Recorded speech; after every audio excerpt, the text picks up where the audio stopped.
কলেজের গেট দিয়ে মানানসই পোশাক পরে সবাই প্রবেশ করছে আর কয়েকজন ছেলে মিলে তাদের র‍্যাক দিচ্ছে আর তাদের লিডার হচ্ছি আমি। আর আমরা সবাই বড়লোক বাবার ছেলে। চলুন পরিচয় পর্ব শেষ করা যাক। আমাকে তো আপনারা চেনে নেই, তবুও বলছি, আমি ওমর ফারুক ফাহিম ওরফে ফাহিম শেখ। পরিবারের সদস্য এখন আমরা 3 জন, বাবা মা আর আমি। আপুর বিয়ে হয়ে গেছে, তাই এখন আমরা 3 জন। আর সব গল্পের মতো এই গল্পে সিয়াম, সুমন, শান্ত এরাই আমার বন্ধুর চরিত্রে আছে। ধুর, আপনাদের পরিচয় দিতে দিতে সবাইকে র‍্যাক দেওয়া শেষ হয়ে যাচ্ছে। যাই, আমিও একটু র‍্যাক দিয়ে আসি আর আপনারা দেখতে থাকুন। এই সিয়াম, শুধু কি তোরাই র‍্যাক দিবি নাকি? আমাকেও চান্স দে। আচ্ছা, এখন যে মেয়েটা গেট দিয়ে প্রবেশ করবে তাকে শুধুমাত্র তুই র‍্যাক দিবি। আচ্ছা, তাই হবে। তারপর অপেক্ষা করতে লাগলাম যে কখন একটা মুরগি আসবে আর তাকে মুই র‍্যাক দিমু। তখনই গেটের দিকে নজর গেল, দেখি একটা মেয়ে গেট দিয়ে প্রবেশ করতেছে। তাহাকে দেখিয়া মুই স্থির হইয়া গিয়েছি আর ভাবিতে লাগিলাম যে কি করে একটা মেয়ে এতটা সুন্দর হতে পারে। পুরো যেন জান্নাত থেকে নেমে আসে পড়ি, কিন্তু পোশাক আশাক তেমন উন্নত মানের না। দেখে মনে হচ্ছে গ্রামের মেয়ে। পোশাক তেমন মডার্ন না, কিন্তু চেহারা দেখতে কোনো নায়িকা থেকেও কম না। এত বর্ণনা দিলাম, আপনারা আবার নজর দিয়েন না। তারপর এসব ভাবতে ভাবতে মেয়েটা আমাদের সামনে চলে আসলো। তখন সিয়াম বলল, কি রে, কোথায় হারিয়ে গেলি? মেয়েটা তো চলে যাচ্ছে, র‍্যাক দিবি না নাকি? কিছু কি বলছিলি নাকি? মেয়েটা তো চলে যাচ্ছে, র‍্যাক দিবি না? ও হ্যাঁ হ্যাঁ, এই মেয়ে এদিকে আসো। জি, আমাকে কিছু বলেন ভাইয়া। এই মেয়ে আমাকে ভাইয়া ডাকলে কেন? আসলে আপনাকে দেখে মনে হলো আপনি কলেজের সিনিয়র, তাই ভাইয়া বললাম। আর কোনোদিন ভাই বলে ডাকবে না, মনে থাকে যেন। আর তোমার নাম কি? কলেজে কি নতুন নাকি? দেখে তো মনে হচ্ছে আগে এই কলেজে দেখিনি। আমার নাম তানজিনা আক্তার ফারহানা। জি, আমি এই কলেজে নতুন। আচ্ছা, আমি কি এখন যেতে পারি? নাহলে ক্লাস মিস হয়ে যাবে। আচ্ছা, তুমি এখন যেতে পারো। তখন ফারহানা চলে গেল আর আমি তার যাওয়ার দিকে এক ধারে তাকিয়ে আছি। তা দেখে শ্যাম শান্তকে উদ্দেশ্য করে বলল, বুঝলি শান্ত, মনে হয় আমাদের ভাবিকে পেয়ে গেছি। হরে, আমারও তাই মনে হয়। কি রে, এভাবে তাকিয়ে থাকলে হবে? ক্লাসে যেতে হবে না নাকি? ও হ্যাঁ হ্যাঁ, চল ক্লাসে যাই। দোস্ত, আর যাই বলিস তুই, র‍্যাকটা কিন্তু সেই ছিল। শুধু নাম জেনে ছেড়ে দিলি? এভাবে র‍্যাক দিলে কলেজে আমাদের সম্মান থাকবে না রে। দোস্ত, মনে হয় তোদের জন্য ভাবি পেয়ে গেছি। তা তো বুঝতে পারছি, কিন্তু মডার্ন মেয়ে ছেড়ে এমন একটা গেও মেয়েকে তোর পছন্দ হলো? দেখ, তোরা ভালো করেই জানিস যে আমি মডার্ন মেয়েদের পছন্দ করি না।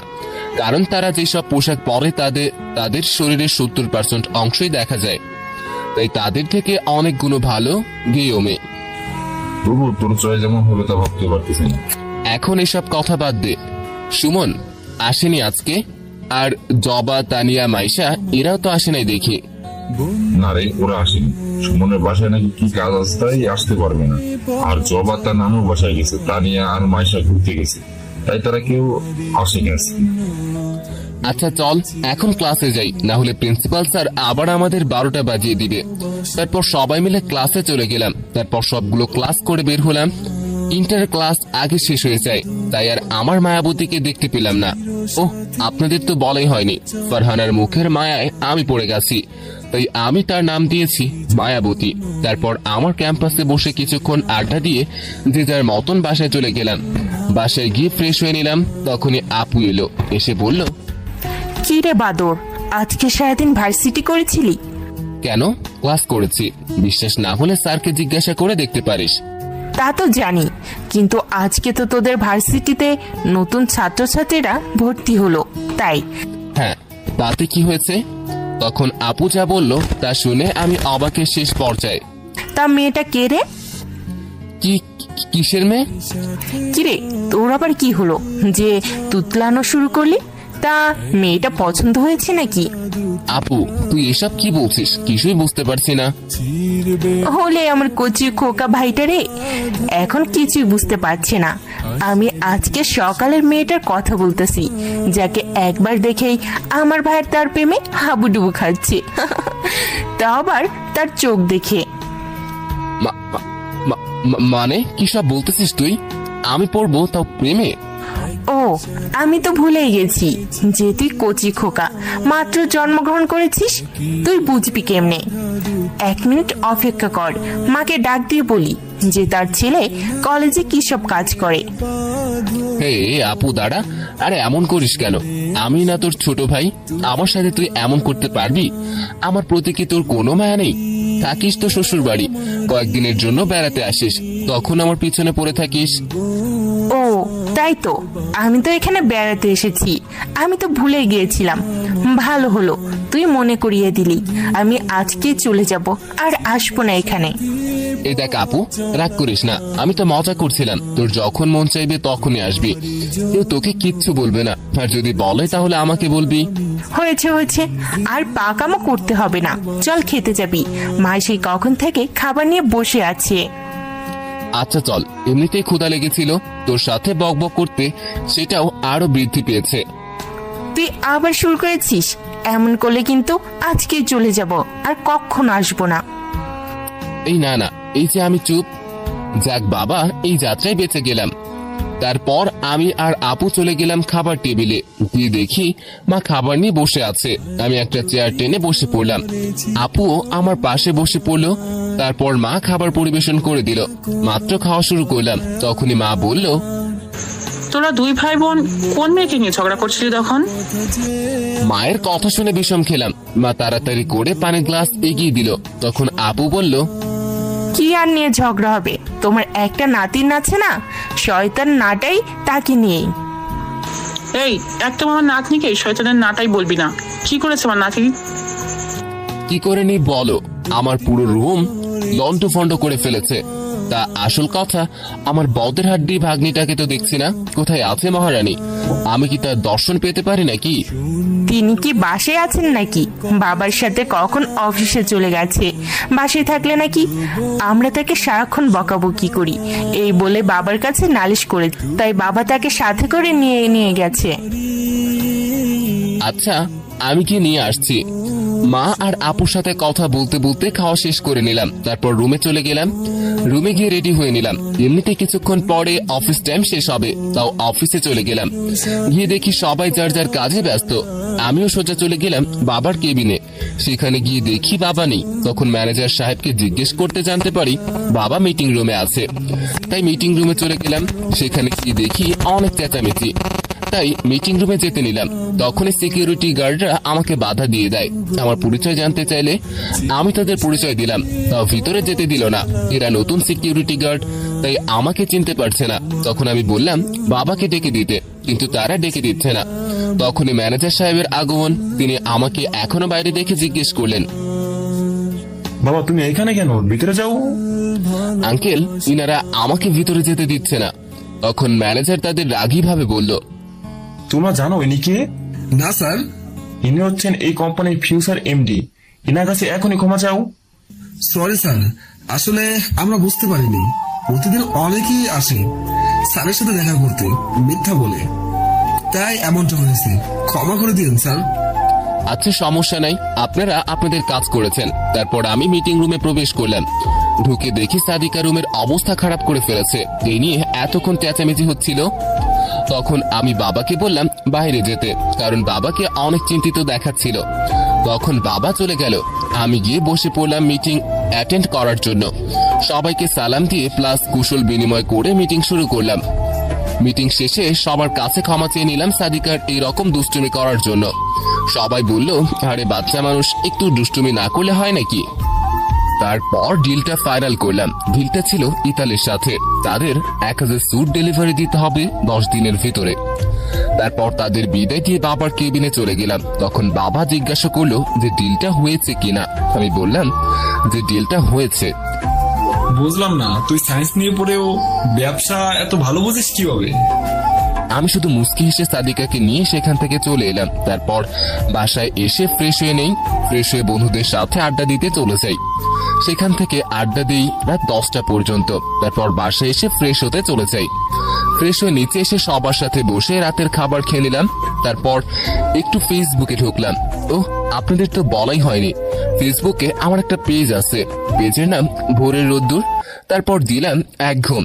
সকালে চেঁচামেচির আওয়াজে ঘুম ভেঙে গেল। উঠে দেখি সবাই মিলে সাদিকাকে বকাঝকা করছে।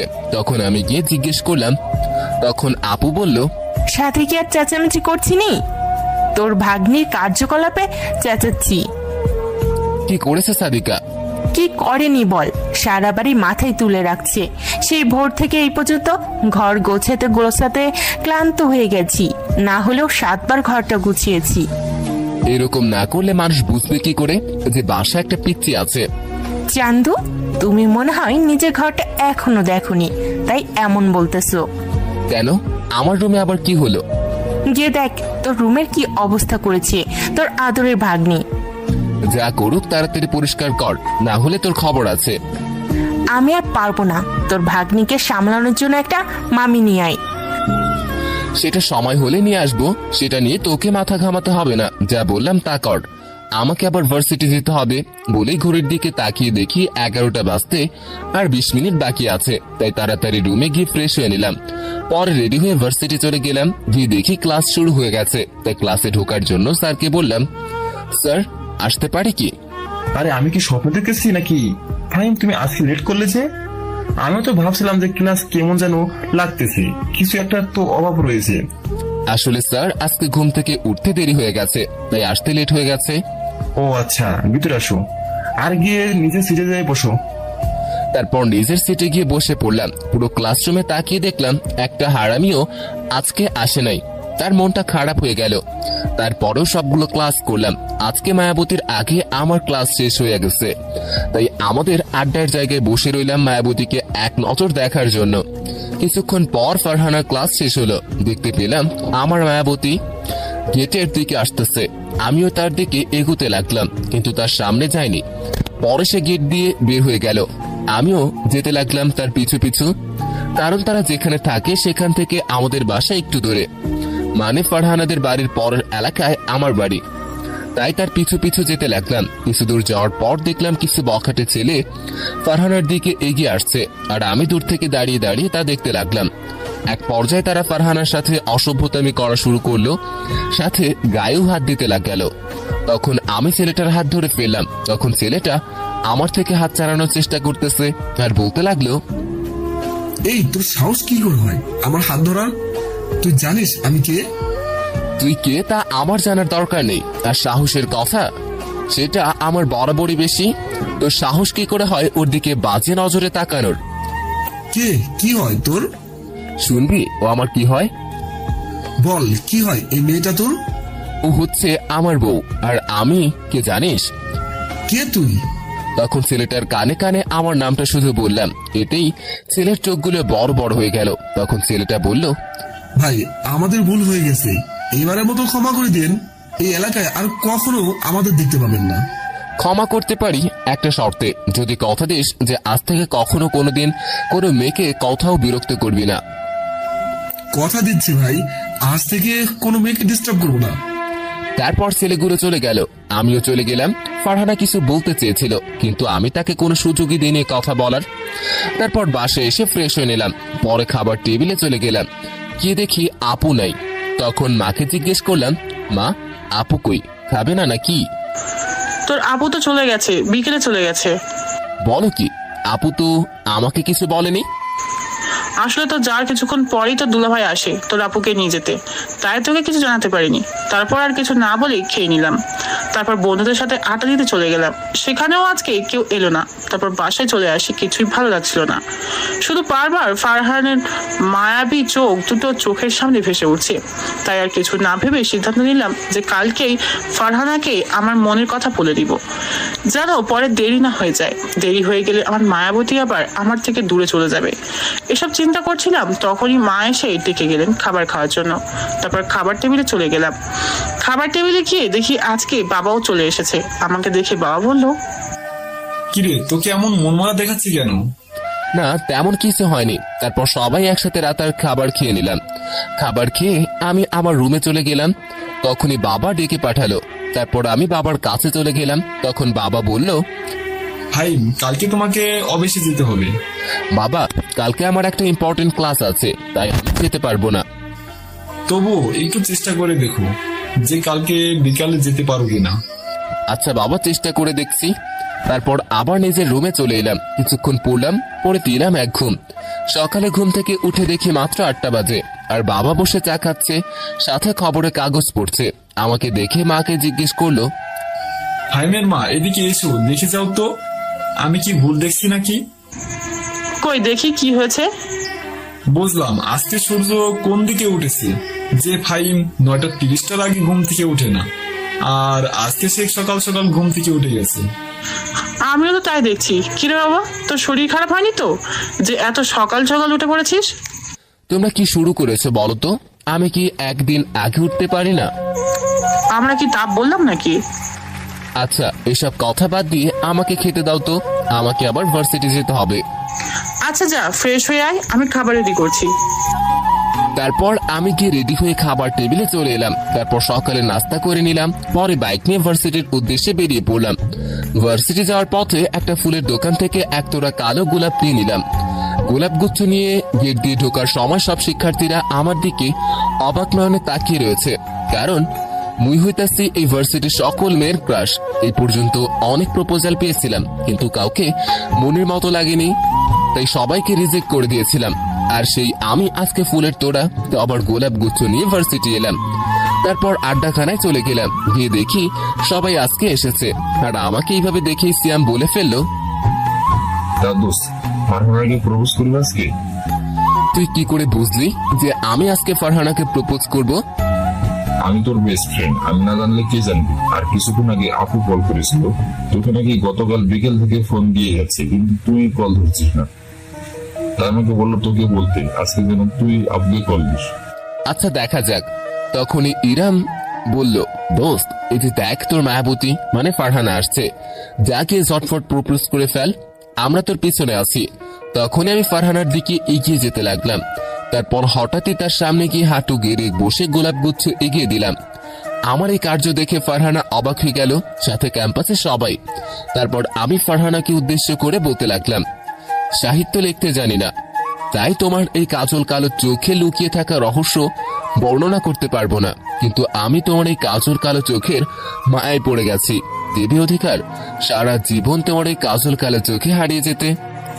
সরি, আসলে আমি এসব রিলেশনে জড়াতে চাই না। বলেই চলে যেতে লাগলো। তখন আমি তার হাত ধরে ফেললাম, আর সাথে সাথেই ঠাস ঠাস করে 2টা মিষ্টি মানে থাপ্পড় ফারহানা আমার গালে বসিয়ে দিল। থাপ্পড়ের আওয়াজ শুনে সবাই স্তব্ধ হয়ে যায়। আমার মাথায় কিছুই ঢুকছে না যে কিছুক্ষণ আগে কি হয়ে গেল। তখন ফারহানা বলল, আপনাকে আমি প্রথম দিন দেখে মনে করেছিলাম আপনি একজন ভালো মানুষ, কারণ আপনার বন্ধুরা সেদিন অনেকেই অনেক ধরনের র্যাক দিয়েছিল, কিন্তু আপনি তা করেননি, তাই আপনাকে একজন ভালো মানুষ ভেবেছিলাম। কিন্তু সেটা আমার ভুল ছিল। আপনিও রাস্তার কালকের মাস্তানদের মতনই। আপনি কি কালকে ওদের সামনে আমাকে নিজের বউ হিসেবে পরিচয় দিলেন? আমি কি আপনার বউ নাকি? আর আজকে ডাইরেক্ট প্রপোজ করলেন কেন? আমাকে দেখে আপনার কি মনে হয়? আমি চাই আজকের পর আপনি আর আমার চোখের সামনে আসবেন না। আপনার মতো লোকেদের আমি 2 চোখে দেখতে পারি না। কথাগুলো বলে ফারহানা হন হন করে সেখান থেকে চলে গেল। আমি ঠাই সেখানে দাঁড়িয়ে রইলাম। কথাগুলো শোনার পরে শরীরে মনে হয় একটুও শক্তি নেই। সেদিন আর ক্লাস করলাম না, বাসায় চলে আসলাম। আমার এই অবস্থা দেখে সিয়াম এসে আমাকে বাসায় নামিয়ে দিয়ে যায়। তারপর বাসায় গিয়ে সোজা নিজের রুমে চলে গেলাম। তারপর ওয়াশরুমে চলে গেলাম, শাওয়ার অন করে তার নিচে দাঁড়িয়ে রইলাম। আর চোখ থেকে কখন যে পানি পড়া শুরু হয়েছে তা শাওয়ারের পানির জন্য বুঝতেই পারিনি। অনেকক্ষণ শাওয়ার নেওয়ার পর বের হলাম, তখনই মা এসে ডাকলেন। তখন মায়ের কাছে চলে গেলাম। তখন আমার চোখ লাল দেখে মা জিজ্ঞেস করলেন, কি রে, তোর চোখ লাল কেন? চোখে কি যেন পড়েছিল, তাই ডলতে ডলতে লাল হয়ে গেছে। মিথ্যা কথা বললাম। তোর নানু কল করেছিল, সেখানে গিয়ে কয়েকদিন থাকতে। আচ্ছা, কল দিয়ে বইলা দিও আগামীকাল সকালে রওনা দিব। আচ্ছা। তারপর রুমে চলে আসলাম। অপরদিকে আমি কলেজ থেকে আসার পর ফারহানাকে তার বান্ধবীরা ঘিরে ধরেছে আর বলছে, এটা তুই কি করলি? জানিস ফাহিম তোকে কতটা ভালোবাসে? সে নিজের থেকেও বেশি তোকে ভালোবাসে। এই ফাইমকে আবার? কেন আজকে সকালেই যে তোকে প্রপোজ করেছিল? জানিস আজ পর্যন্ত অনেক মেয়ে ফাহিমকে প্রপোজ করেছে, কিন্তু সবাইকে সে রিজেক্ট করে দিয়েছে, কারণ সে তোর মতো একজন মেয়েকে খুঁজেছিল, যাই ভার্সিটিতে কারুর মধ্যে পায়নি। সে যেদিন তোকে প্রথম দেখেছিল সেই দিনই তোর প্রেমে পড়ে যায়, তোকে এক নজর দেখার জন্য সে পাগল হয়ে যায়। আর সেই তুই কিনা আজকে তাকে এমন ভাবে অপমান করলি। তাহলে কি করতাম বল? ও হচ্ছে শহরের টপ বিজনেসম্যানের ছেলে, আর আমি হচ্ছি গরিব ঘরের মেয়ে। ওর স্ট্যাটাসের সাথে কি আমার স্ট্যাটাস চাই? আমি যদি তাকে ভালোবাসি তবু ওই একটা জায়গায় এসে থমকে যায়। আজকে আমি ওনার সাথে এমন করতে চাইনি, কিন্তু পরিস্থিতি আমাকে এমন করতে বাধ্য করেছে। দেখ, তুই হয়তো জানিস না, সে জানে তুই গরিব আর গ্রামে থাকিস, আর এখানে আমাদের সাথে রুম শেয়ার করে থাকিস। তো সবটা জেনেই ও তোকে ভালোবেসেছে, আর তাকে ভালোবাসলে তুই ঠকবি না, এতটুকু আমরা বলতে পারি। আর কালকে ফাইম আসলে আজকের ব্যবহারের জন্য তার কাছে ক্ষমা চেয়ে নিস, তাহলেই হবে। তারপর তারা তাদের নিজ নিজ বাসায় চলে গেল। এদিকে তারপর সন্ধ্যার দিকে আমি বন্ধুদের সাথে আড্ডা দিতে চলে যাই। আমার মনের অবস্থা বুঝতে পেরে কেউ আর ক্যাম্পাসের ঘটনার কথা তোলেনি। আড্ডাতেও মন বসছে না, বারবার শুধু ফারহানার বলা কথাগুলো কানের কাছে বাজছে। তাই সেখান থেকে বসে চিন্তা করতে লাগলাম যে কালকেই নানুর বাসায় চলে যাব। তারপর বাসায় চলে এলাম। বাসায় এসে বাবা মার সাথে বসে রাতের খাবার খেলাম। তাদের সাথে তেমন কথা বলা হয়নি, তাই তারা খুবই অবাক হলো আমার এই ধরনের আচরণে। পরে মাকে বললাম যে আমি কালকে সকালে নানুর বাসার উদ্দেশ্যে রওনা দিব। তারপর ক্যাম্পাসের ঘটে যাওয়া ঘটনাটা ভাবতে ভাবতে কখন যে ঘুমিয়ে গিয়েছিলাম মনে নেই। সকালে 6টার দিকে ঘুম থেকে উঠলাম, পরে ফ্রেশ হয়ে নিলাম, পরে হালকা নাস্তা করে নানুর বাসার উদ্দেশ্যে রওনা দিলাম। ট্রেনে যাব তো তাই একটু আগেই বের হলাম, না হলে আবার ট্রেন মিস হয়ে গেলে ঝামেলা হয়ে যাবে। স্টেশনে ঢুকে দেখি ট্রেন আস্তে আস্তে চলা শুরু করে দিয়েছে, তাই আর দেরি না করে দিলাম এক দৌড়। অনেক কষ্টে ট্রেনটাকে ধরতে পারলাম, না হলে আবারও 3 ঘন্টা লেট হতো। 3 ঘন্টা জার্নির পর পৌঁছে গেলাম ঘোষাল স্টেশনে। ট্রেন থেকে নেমেই মনটা জুড়িয়ে গেল। আহা, কতদিন পর গ্রামে আসলাম। সবকিছু পরিবর্তন হয়ে গেলেও এখনো কিছু কিছু ধানের চাষের জমি, পুকুর, বিল রয়েছে। এগুলো দেখে মন জুড়িয়ে গেল। তখন একটা পিচ্চি আমার দিকে এগিয়ে এলো আর বলল, আসসালামু আলাইকুম ভাইয়া, কেমন আছো? ওয়ালাইকুম আসসালাম, আলহামদুলিল্লাহ ভালো, তুমি? আমিও ভালো আছি। চলো, দাদি তোমার জন্য অপেক্ষা করতেছে। তোমাকে তো ঠিক চিনতে পারছি না। ভাইয়া, আমি মুয়ান। ও, তা তুই তো অনেক বড় হয়ে গেছিস। সব কথা কি এখানে বলবে নাকি? বাসায় যাবে না? সবাই তোমার জন্য অপেক্ষা করতেছে। আচ্ছা চল। তারপর একটা রিক্সা করে দুজনে রওনা দিলাম। 20 মিনিট পর রিক্সা এসে থামলো নানুর বাসার গেটে।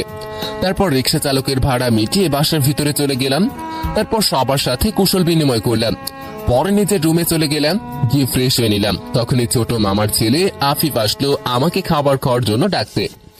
তারপর গিয়ে সবার সাথে সকালে নাস্তা করে নিলাম। খাওয়া শেষ করে সবাই আড্ডা দিতে শুরু করলাম, আর 2 মামা চলে গেলেন তাদের অফিসে। তারপর আমি গিয়ে কিছুক্ষণ রেস্ট নিলাম। ঘুম থেকে উঠে গোসল সেরে নিলাম, তারপর নামাজ আদায় করলাম। পরে সবাই একসাথে দুপুরের খাবার খেলাম। পরে আরেকটু রেস্ট নিলাম। বিকেল বেলা 2 মামাতো ভাইকে নিয়ে ঘুরতে বের হলাম। গ্রামটা আর আগের মতো নেই। এই 5 বছরে এখানের অনেক কিছু পরিবর্তন হয়েছে। ঘুরে ঘুরে সবকিছু দেখছি। এমন সময় মোবাইল বাবাজি চিল্লানো শুরু করে দিল, মানে কল আসলো। বের করে দেখি মা কল দিয়েছে। তখন কল রিসিভ করলাম। রিসিভ করার সাথে সাথেই মা বলল, কি রে হারামজাদা, নানুর বাসায় গিয়ে কি আমাদের ভুলে গেলি নাকি? এসব কি বলতেছো? তোমাদের ভুল যাব কেন? তাহলে সেই সকালে যে গেলি, একটা কল কি করেছিস সেই পর্যন্ত? আসলে মা মনে ছিল না, আর এখানে এসেই সবার সাথে আড্ডা দিতেছিলাম, তাই তো। হয়েছে, থাক, আর বলতে হবে না। তারপর মায়ের সাথে কথা বলা শেষ করে আবারও ঘুরতে বের হলাম। ঘোরাঘুরি শেষ করে সন্ধ্যায় আবার নানুর বাসায় ফিরে আসলাম। তারপর সন্ধ্যায় নাস্তা করলাম। পরে কিছুক্ষণ পরে বসে নানুর সাথে গল্প করলাম। তারপর মামারা চলে এলেন। পরে সবার সাথে একসাথে বসে রাতের খাবার খেলাম। খাওয়ার সময় ছোট মামা বলল, তা ভাই, তোমার আম্মু বলল তুমি নাকি কিছুদিন যাবত মন খারাপ করেছিলে। হ্যাঁ, তেমন কিছু না, একটু পড়ার চাপ ছিল তো তাই। তা তোমার পড়ালেখা কেমন চলছে? মোটামুটি ভালোই। গতকালের এক্সামটা একটু খারাপ হয়েছে তাই। আরে কি করতেছিস বলতো? ছেলেটা অনেকদিন পর বেড়াতে আসছে আর তুই এখানেও পড়ালেখা নিয়ে পড়ে আসিস। ঠিক মতো খেতে দে তো ছেলেটাকে। তারপর খাওয়া শেষ করে দিলাম এক ঘুম। এভাবেই খাওয়া দাওয়া আর ঘুম আর মামাতো ভাইদের সাথে দুষ্টামি করে 7 দিনের বেশি কেটে গেল। তাই ভাবলাম যে কালকে বাসায় চলে যাব। তাই রাতে খাবারের সময় নানুকে বললাম, নানু আর না করলো না, কারণ আমার পড়ার ক্ষতি হচ্ছে। তারপর খাওয়া শেষ করে দিলাম এক ঘুম। পরের দিন সকালে ঘুম থেকে উঠে দেখি বাবা মা আমার সামনে বসে আছে। তাদের দেখে আমি জিজ্ঞাসা দৃষ্টিতে তাদের দিকে তাকিয়ে আছে। তখন মা বলল, বাবা ফাহিম, একটা কথা বলবো, রাখবি? মা বলো তো, আমি তোমার কোন কথাটা শুনি না? আমি জানি তুই আমার সব কথা শুনিস, তাও বললাম আর কি। এই সব বাদ দিয়ে আসল কথা বলো তো, যে জন্য তোমরা এই সকালবেলা এখানে এসেছো। আরে তুমি বলো না। তখন বাবা যা বললো তা শুনে খুশি হব নাকি কান্না করব বুঝতে পারছি না। আসলে গ্রামের বাড়িতে এসেছিলাম আমার এক বন্ধুর মেয়ের বিয়েতে। তুই তো এখানে এসেছিস 7 দিনেরও বেশি হয়ে গেল। বাসায় যাওয়ার কোনো নামগন্ধও নাই। গত 3 দিন আগে সে কল করে দাওয়াত করেছিল যে আজকে তার মেয়ের বিয়ে। ওহ, তাহলে বিয়ের দাওয়াতে নিয়ে যাওয়ার জন্য আমাকে নিতে এসেছো? এটা তো কল করে বললেই হতো, আমি গিয়ে বিয়ে অ্যাটেন্ড করতাম। অনেকদিন ধরে বিয়ের দাওয়াত খাই না, আর আমি তো আজকেই ব্যাক করতাম। কাল রাতে সবাইকে বলেও রেখেছিলাম। তুই কি আমার কথাটা শুনবি নাকি? আচ্ছা বলো শুনি। সবাইকে দাওয়াত দেওয়াও শেষ, তার সব আত্মীয়রাও এসে পড়েছে। কিন্তু আজকে সকালে বরপক্ষ কল করে বলেছে বর নাকি কাল রাতে অসুস্থ হয়ে পড়েছে, তাই এই বিয়েটা হবে না। ওহ, এই ব্যাপার। তাই তোমরা এখন এই মেয়েকে আমায় বিয়ে করতে বলতেছো নাকি? একদম ঠিক ধরেছিস, এখন এই মেয়েকে তুই বিয়ে করবি। কথাটা শুনে পাশে মাথা ঘুরিয়ে দেখি আপু দাঁড়িয়ে আছে, আর সেই এই কথাটা বলল, না আমি এই বিয়ে করতে পারবো না। কেন করতে পারবি না? আর আমি আমার বন্ধুকে কথা দিয়েছি যে তুই তার মেয়েকে বিয়ে করবি। কারণ তাকে আমি চিনি না আর সম্পর্কে কিছু জানিও না। দেখ বাবা, আমি এসব জানি, তাও তোকে একটা কথাই বলবো, এই মেয়েকে বিয়ে করলে তুই ঠকবি না। কিন্তু মা। থাক ফাইমের মা, ওকে জোর করো না। আমি আমার বন্ধুকে না করে দিচ্ছি, এতে আমার সম্মান কমে যাবে, তাও কিছু না।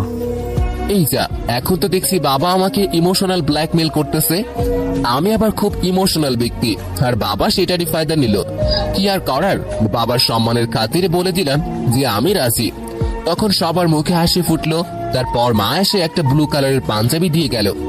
গোসল সেরে পাঞ্জাবিটা পরে নিলাম। তারপর রুম থেকে বাইরে বের হলাম। বের হয়ে দেখি হারামিগুলা বসে বসে মিষ্টি খাচ্ছে। তখন তাদের দেখে আমি জিজ্ঞেস করলাম, কিরে তোরা এখানে আর কখন এলি? তুই কি ভেবেছিস যে তুই একা একা বিয়ে করে নিবি? আমরা কিচ্ছু জানবো না, আর আমরা এসেছি অনেকক্ষণ হয়েছে। তাদের সাথে আর কথা না বাড়িয়ে গাড়িতে উঠে পড়লাম। আমার গাড়িতে আমি, আপু, দুলাফাই, আমার ভাগ্নি আর সিয়াম, আর বাকি সবাই অন্য গাড়িতে। আমাকে চুপ থাকতে দেখে আপু আমাকে বলল, কিরে চুপ করে আছিস কেন? আজ তোর বিয়ে আর তুই মন খারাপ করে বসে আছিস? তা কি করব, নাচবো নাকি? সেদিন আমাকে না বলে চলে এসেছিস, আর আজকে তুই তো জানিস যে আমি একজনকে পছন্দ করি। তাও তুই বাবা মার সাথে তালে তাল মিলিয়ে বলে দিলি যে এই বিয়েটা করতে। সবই জানি, আর এটাও জানি যে তুই এখানে আসার আগে মেয়েটাকে প্রপোজ করেছিলি, বিনিময়ে 2টা থাপ্পড় খেয়েছিলি।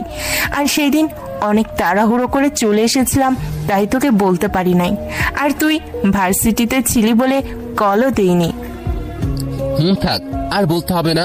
তারপর তাদের সাথে কথা বলতে বলতে পৌঁছে গেলাম কোণে বাড়ি। কোণের মা এসে আমাকে গাড়ি থেকে নামালেন, একটা আংটি পরিয়ে দিলেন হাতে। ভিতরে যা তখন দেখি, এ কি, জবা, মাইশা, জেনিয়া এরা এখানে কেন?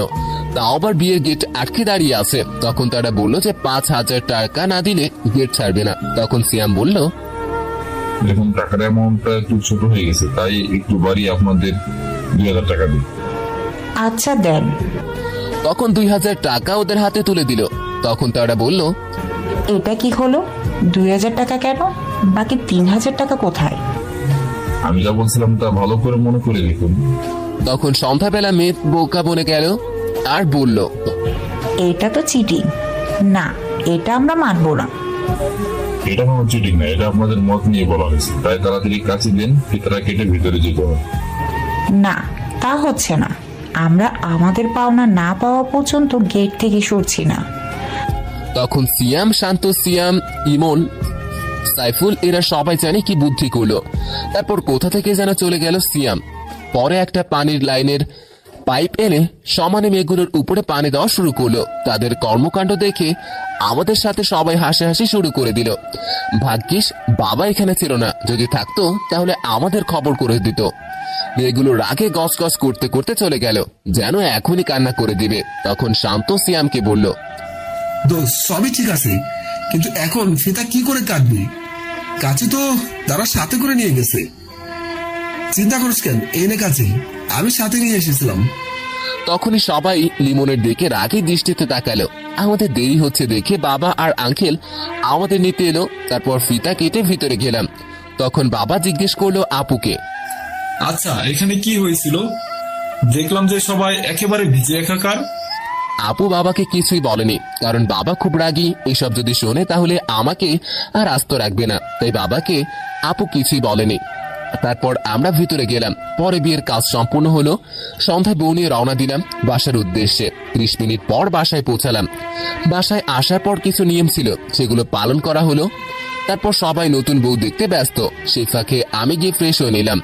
তারপর বন্ধুদের সাথে আড্ডা দিতে শুরু করলাম। এখনের বাসায় সাদ নেই, তাই একটা ঘরে বসে বন্ধুদের আড্ডা দিতে লাগলাম। আর হামিম খালাতো ভাই কালকে আসবে, তাই কিছু ভালো লাগছে না। বারবার শুধু চোখের সামনে আমার মায়াবতী, সেই মায়া মাখা চোখগুলো ভাসছে। এইসব চিন্তা করছিলাম, তখনই মা এলো। এসে বলল, দেখ বাবা, আমি জানি তানজিনার সাথে তোর মানিয়ে নিতে একটু সময় লাগবে, কিন্তু আমি জানি তানজিনার সাথে একবার মানিয়ে নিলে আর কখনো তাকে ছেড়ে দিতে পারবি না। মা তেমন কিছুই না। আর এই তানজিনা কে? কেন? তানজিনা তোর বউ, আর দেখ আমি তোর মা হই। আমি তোর মনের খবর জানবো না তো জানবে কে? আমি এটাও জানি যে তুই একটা মেয়েকে ভালোবাসিস। সেদিন তুই তাকে প্রপোজও করেছিলি, কিন্তু সে তোকে রিজেক্ট করেছিল। আর একটা কথা, তোর বাবা তোকে যা যা বলেছিল সব মিথ্যা। ছেলেবেলা থেকেই তোদের বিয়ে ঠিক করা ছিল, সেই জন্যই তোর সাথে তানজিনার বিয়ে দেয়া হলো। তোর বাবা কিভাবে যেন জানতে পেরেছিল যে তুই নাকি কোন মেয়েকে পছন্দ করিস। দেখ বাবা, আমরা জানি তুই ঠিক তানজিনার সাথে মানিয়ে নিতে পারবি। এই কথাগুলো বলে মা আমাকে রুমের সামনে দিয়ে গেলেন। আর হারামিগুলা আমারা জোর করে ভিতরে পাঠিয়ে চলে গেল আর বলে গেল বিড়াল মারতে, কিন্তু বুঝলাম না যে বিড়াল কেন মারতে হবে। তারপর দরজা খুলে ভিতরে গেলাম, গিয়ে দেখি রুমটা খুব সুন্দর করে সাজানো, সব আমার পছন্দের ফুল দিয়ে সাজানো পুরো রুম। আমি খাটের কাছে যেতেই মেয়েটা মানে তানজিনা এসে আমাকে সালাম করতে নিলে আমি তাকে বাধা দিলাম। তারপর আমি বললাম, দেখুন আমি আমার পরিবারের চাপে পড়ে বিয়েটা করেছি। আমি আপনাকে আপনার সব অধিকার দিতে পারবো না, শুধু স্ত্রীর অধিকার দিতে পারবো না। আর আমি একজনকে ভালোবাসি, তাকে জীবন সঙ্গিনী করতে চাই। আচ্ছা ঠিক আছে, আমি কখনো আপনার কাছে স্ত্রীর অধিকার চাইবো না, যতদিন না তা আপনি নিজে আমাকে দিবেন। আর হ্যাঁ, আপনি যদি আপনার ভালোবাসার মানুষকে বিয়ে করে সুখী হতে পারেন তাহলে আমাকে ডিভোর্স দিতে পারেন, আমি কিছু মনে করব না, কারণ জোর করে আর যাই হোক কারো ভালোবাসা পাওয়া যায় না। তা ঠিকই বলেছেন। আচ্ছা অনেক তো রাত হলো, এখন শুয়ে পড়ুন। আপনি কোথায় ঘুমাবেন? কেন, ঘরে সোফা তো আছেই। তারপর আমি একটা বালিশ নিয়ে সোফায় গিয়ে শুয়ে পড়লাম। সকালে এসে তানজিনা ডাকাডাকি শুরু করে দিল ওঠার জন্য। কি আর করার, সাত সকালবেলা কেউ চেঁচামেচি করলে আর ঘুমানো যায় নাকি? তাই ঘুম থেকে উঠে ফ্রেশ হয়ে নিলাম। তারপর নিচে চলে গেলাম, গিয়ে দেখি সবাই খাবার টেবিলে আমাদের জন্য অপেক্ষা করছে। তারপর আমি গিয়ে একটা চেয়ার টেনে বসে পড়লাম। আমাকে একা টেবিলে দেখে বাবা জিজ্ঞেস করলো, কিরে বোমা কোথায়? আসতেছে। কিছুক্ষণ পর তানজিনা নিচে আসলো। পরে সবাই একসাথে খেয়ে নিলাম। খাবার শেষ করে রুমে গিয়ে শুয়ে শুয়ে মোবাইল চাপছিলাম। তখন তানজিলা এসে বলল, আচ্ছা মানলাম আপনি এই বিয়েটা নিজের ইচ্ছাতে করেননি, কিন্তু আমি কি দেখতে খুব খারাপ? আপনি যাকে ভালোবাসেন তার থেকেও কি আমি দেখতে খারাপ? আমি কি তা বলেছি নাকি আপনি দেখতে পারেন? অবশ্যই আপনি দেখতে সুন্দর। কিভাবে এটা বললেন? কাল থেকে এখন পর্যন্ত একবারও আমার দিকে তাকালেন না, তাহলে কিভাবে না দেখে বলে ফেললেন যে আমি দেখতে সুন্দর? তার কথা শুনে একবার তার দিকে তাকালাম। আসলেই মেয়েটাকে দেখতে অনেক সুন্দর, আর চেহারাটা খুবই মায়াবী। আর কাজল কালো চোখগুলোতে যেন হারিয়ে যেতে ইচ্ছে করছে। এসবই ভাবছি, তখনই মনে হলো এই চোখ জোড়া যেন আমার খুবই চেনা, কিন্তু মনে পড়ছে না। আমাকে এইভাবে চিন্তায় মগ্ন দেখে তানজিলা জিজ্ঞেস করলো, কি হলো, এভাবে আমার দিকে তাকিয়ে কি ভাবছেন? ভাবছি যে এই চোখ জোড়াগুলো খুবই পরিচিত মনে হচ্ছে। হতে পারে আপনি এই চোখ জোড়াগুলো অনেক আগে দেখেছেন, হতে পারে আপনি এই চোখ জোড়ারই প্রেমে পড়েছিলেন। মানে কি বলতে চাচ্ছেন আপনি? কিছুই না। বলে একটা হাসি দিয়ে কোথায় যেন চলে গেল। আমিও আবার নিচে এলাম। এসে দেখি আমাদের সব আত্মীয়রা এসেছে আর বাড়িটা খুব সুন্দর করে সাজানো। তখন ভাবতে লাগলাম যে বিয়ে তো কালকে ছিল, আর বাসা কেন আজকে সাজাচ্ছে? মাথায় কিছুই যাচ্ছে না, আর জিজ্ঞাসা করার জন্য কাউকে খুঁজেও পাচ্ছি না। তখনই আগমন আমার বন্ধু সিয়ামের। এসেই কুত্তা জিজ্ঞাসা করতে লাগলো, কিরে রাতে বিড়ালটা কি মারতে পেরেছিল নাকি? ওই হারামি, বিরান কেন মারবো? শান্তি মতো ঘুমাইছি। তার মানে ভাবি তো কিছুই বলেনি? কি বলবে? আসলে ভাবি হচ্ছে শালা আমাকে পুরোটা বলার আগেই আপু তাকে ডাক দিয়ে নিয়ে গেল আর কি যেন বলল। আমি দূরে থাকায় কিছুই বুঝতে পারিনি। আপুর সাথে কথা বলেই সিয়াম আবার আমার কাছে আসে। তখন আমি তাকে জিজ্ঞেস করলাম, কিরে কি বলতেছিল এখন বল। কখন কি বলতেছিল?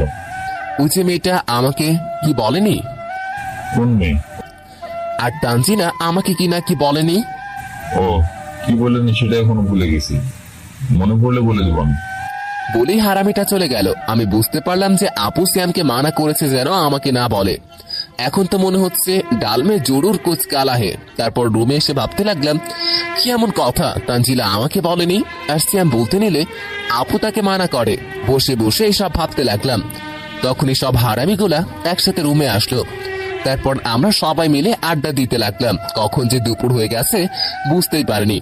আজান শুনে বুঝতে পারলাম যে দুপুর হয়ে গেছে। তারপর গিয়ে গোসল করে নামাজ পড়তে চলে গেলাম। নামাজ পড়ে এসে দেখি বাসায় অনেক মেহমান এসছে। তাই আপুকে গিয়ে জিজ্ঞেস করলাম। তখন আপু বলল যে আজকে আমাদের বৌভাত, তাই সবাইকে দাওয়াত দেওয়া হয়েছিল। তখন আমি ভাবতে লাগলাম যে বিয়েটা কি আসলেই কাকতালীয় ভাবে হয়েছে নাকি বাবা সব আগে থেকে প্ল্যান করে রেখেছিল। এইসব ভাবতে ভাবতে রুমের দিকে যাইতেছিলাম, তখনই কারোর সাথে ধাক্কা লেগে পড়ে গেলাম। তাকিয়ে দেখি যার সাথে ধাক্কা খেয়েছি সে আর কেউ নয়, সে হচ্ছে তানজিলা। আমি পড়ে গিয়েও তেমন ব্যথা পাইনি, কিন্তু তানজিলার মাথা গিয়ে দেওয়ালের সাথে লেগে যায় আর সে ব্যথা পায়। আঘাতটা মনে হয় একটু বেশি হয়ে গেছে, তাই সে জ্ঞান হারিয়ে ফেলেছে। এদিকে আমি চিন্তায় চিন্তায় শেষ। তাকে কোলে করে রুমে নিয়ে গেলাম। তারপর ডাক্তার আঙ্কেলকে কল দিলাম। কল করে ওনাকে তাড়াতাড়ি আসতে বললাম। তিনি বললেন যে 10 মিনিটের মধ্যে আসতেছেন। বাসার সবাই তাদের কাজে ব্যস্ত, তাই কাউকে বলতে পারিনি। তখন দুলাভাইকে কল দিলাম, দিয়ে বললাম, হ্যালো দুলাভাই, কই আছেন? কেন নিচে আসছিস মেহমানদারি করতে? রাখেন মেহমানদারি, আপুকে বলেন তাড়াতাড়ি আমার রুমে আসতে। কেন, তোমার আবার কি হলো? ধর্মিয়া, আপুকে বলেন তো তাড়াতাড়ি আসতে, বলে কল কেটে দিলাম। তারপর আপু এসে দেখে যে তানজিলা বিছানায় শুয়ে আছে, তাই আমাকে এসে জিজ্ঞেস করলো, কিরে তানজিনার কি হয়েছে? আসলে আপু, নিচ থেকে যখন রুমের দিকে আসছিলাম তখন আমার সাথে তানজিলার ধাক্কা লাগে, আর সেটা সে সামলাতে না পেরে দেওয়ালে গিয়ে ধাক্কা খায় আর মাথায় আঘাত পায়, যার ফলে অজ্ঞান হয়ে যায় আর তার জ্ঞান এখনো ফিরছে না। তুই ডাক্তার আঙ্কেলকে কল দিয়েছিস কি? হ্যাঁ, তিনি বললেন যে তিনি 10 মিনিটের মধ্যে আসছেন। আপুর সাথে কথা বলতে বলতে ডাক্তার আঙ্কেল চলে এলেন। তারপর তানজিনাকে প্রাথমিক চেক আপ করে কিছু ওষুধ লিখে দিলেন আর একটা ইনজেকশন দিয়ে দিলেন তানজিনাকে, আর বললেন যে কিছুক্ষণের মধ্যেই জ্ঞান ফিরে আসবে আর কালকে হসপিটালে নিয়ে চেক আপ করাতে। তারপর তিনি বললেন যে তিনি চলে যাবেন, কিন্তু আমি যেতে দেইনি, কারণ আজকে যেহেতু বাসায় একটা অনুষ্ঠান সেহেতু ওনাকে যেতে দেইনি। বললাম খাবার খেয়ে যেন যায়। তারপর আপুকে তানজিনার কাছে বসতে বলে আমি কি গোসল সেরে নিলাম। তারপর নিচে নামলাম। নেমে দেখি তানজিনার বাসা থেকে অনেকেই এসছে। আমি গিয়ে তাদের সাথে কুশল বিনিময় করে নিলাম। তারপর হারামিগুলাকে খুঁজতে লাগলাম। অনেকক্ষণ খুঁজের পর সিয়ামকে খুঁজে পেলাম। তারপর তাকে প্রেসক্রিপশনটা দিলাম ওষুধগুলো এনে দিতে। এদিকে তানজিনার বাসার সবাই তার সাথে দেখা করার জন্য পাগল হয়ে গেল। আমি সবাইকে বললাম তারা আগে খেয়ে নিতে, তারপর না হয় তারা তানজিনার সাথে দেখা করবে। তারপর আমি তাদের খাবার জায়গায় নিয়ে গেলাম আর শান্তকে বললাম তাদের ভালোভাবে খেয়াল রাখতে। তারপর আমি রুমের দিকে চললাম। রুমে যাওয়ার সময় আম্মুর সাথে দেখা। তখন আম্মু আমার চেহারার টেনশনের চাপটা দেখে জিজ্ঞেস করলো যে আমাকে এমন চিন্তিত দেখাচ্ছে কেন।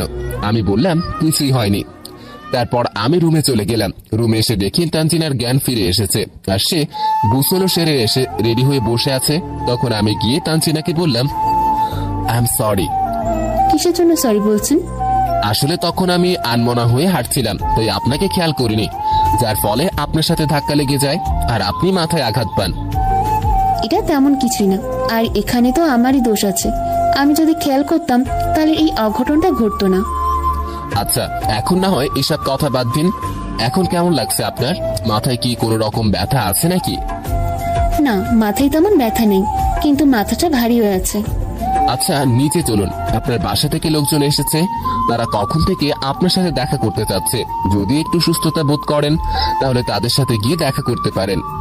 হ্যাঁ, আমি ঠিক আছি, চলুন তাদের সাথে দেখা করে আসি। বলে উঠতে নিলে আবারও পড়ে যেতে লাগলে আমি গিয়ে ধরে ফেললাম।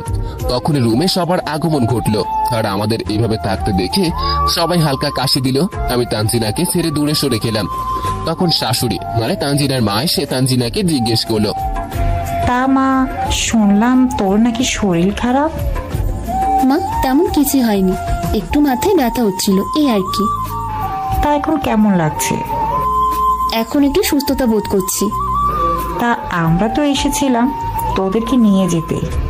মা, আজকে না গেলে হয় না, কারণ আমার শরীরটা ভালো লাগছে না। কিন্তু এটা তো নিয়ম যে আজকে তোদের আমাদের সাথে যেতে হবে। আচ্ছা, ওনারা যখন এত করে বলছে আর যেহেতু নিয়ম, তাই চলুন যাই। আর সেখানে গিয়ে তো আপনাকে তো আর দৌড়াদৌড়ি করতে হবে না, সেখানে গিয়েও না হয় রেস্ট নিবেন। তবুও দেখ মা, জামাই বাবাজি তো ঠিকই বলেছে, আর কোনো কথা নয়। খেয়ে তাড়াতাড়ি রেডি হয়ে নে, বেলা থাকতে থাকতে আমরা রওনা দিব। আচ্ছা মা। তারপর আমরা খেয়ে রেডি হয়ে নিলাম। তারপর 4টার দিকে রওনা দিলাম। 2 ঘন্টা পর তানজিনাদের বাসায় পৌঁছালাম। তারপর তানজিনার সাথে তার রুমে গেলাম। তার রুমে গিয়ে ফ্রেশ হয়ে নিলাম। ফ্রেশ হয়ে ফোন নিয়ে বসে পড়লাম, কারণ এখানে কাউকে তেমন চিনি না। তাই আর কি করার, ফোন টিপা ছাড়া বসে বসে ফোন চাপছিলাম। এমন সময় একটা অচেনা নাম্বার থেকে কল আসে। যেহেতু অচেনা নাম্বার, তাই প্রথমবার কল রিসিভ করিনি। দ্বিতীয়বার কল দেওয়ার পর কি মনে করে যেন কল রিসিভ করলাম। রিসিভ করে আমি আসসালামু আলাইকুম, কে বলছেন?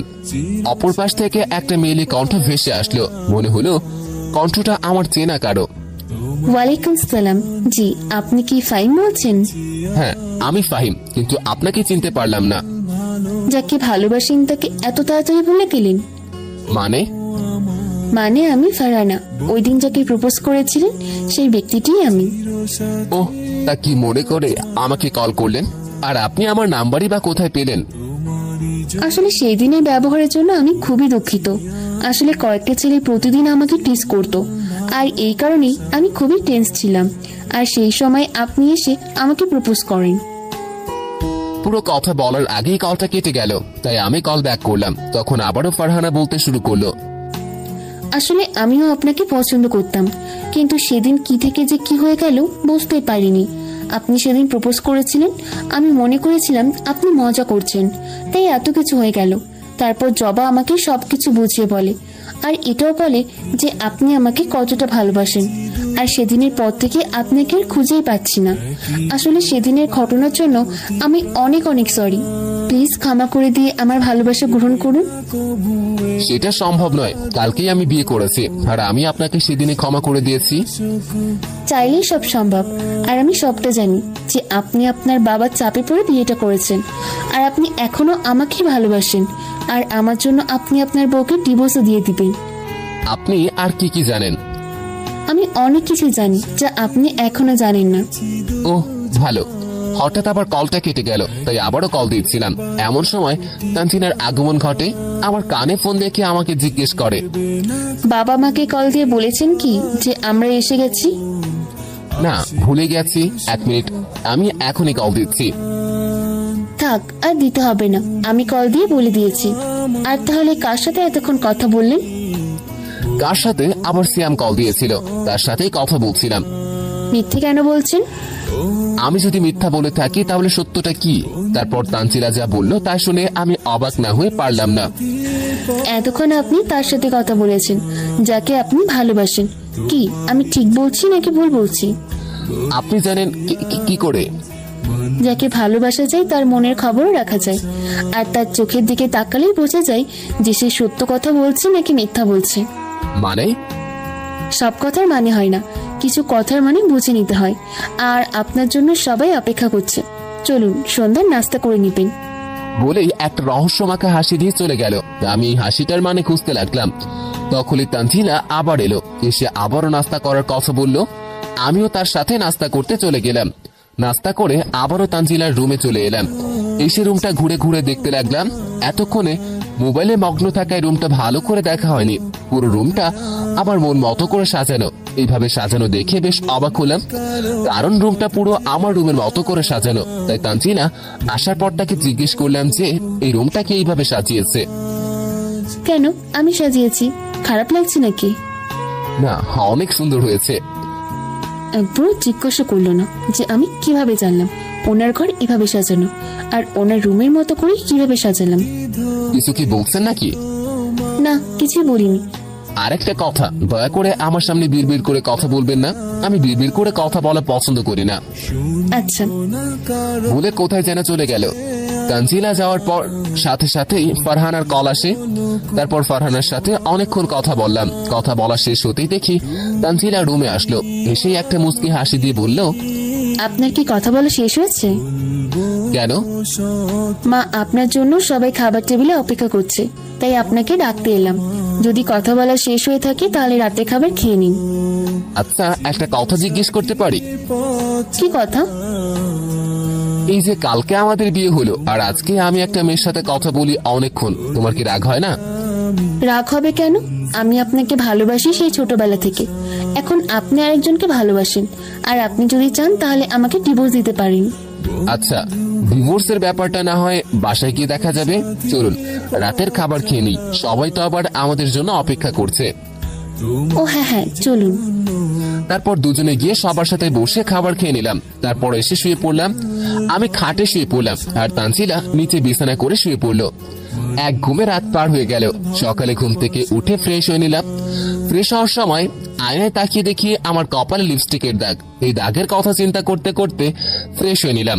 আমার ওঠার আগেই তানজিলা উঠে গিয়েছিল। তারপর সকালে নাস্তা করে নিলাম। তারপর তানজিলার এলাকার কিছু বান্ধবী প্লাস তানজিলার ভাইরা এলো। সবার সাথে আড্ডা দিতে লাগলাম। আড্ডা দিতে দিতে দুপুর হয়ে গেল, তাই আমি গোসল করতে চলে গেলাম আর তানজিলা তার বান্ধবীদের নিয়ে অন্য রুমে চলে গেল।